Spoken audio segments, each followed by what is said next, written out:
homeowner gained $64,000 in equity over the past year. In Maryland, the average homeowner gained $43,000. It's Friday, June 24th, 2022. I'm Kimberly Barton of Kinetic Realty, your local market expert with this week's Maryland Market Minute.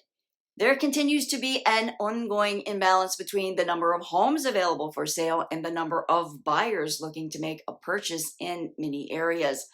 According to CoreLogic, price growth is the key ingredient for the creation of home equity wealth. This has led to the largest one-year gain in average home equity wealth for owners. So here's what's happening with the overall Maryland inventory. 1,516 properties are coming soon, a steady increase week over week. 1,307 are temporarily off the market, a rise here. 1,948 homes were listed for sale, a jump in inventory for sale. 757 went under contract, a decrease in inventory. 1,290 went pending, also a decline in sales. 1,864 settled.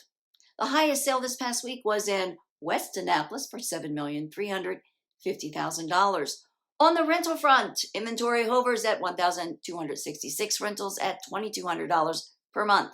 If you have any questions regarding your relative position as things change, give me a call to discuss. That's this week's recap for the Maryland Market Minute, June 24th, 2022. Thanks for tuning in. Until next week, be well.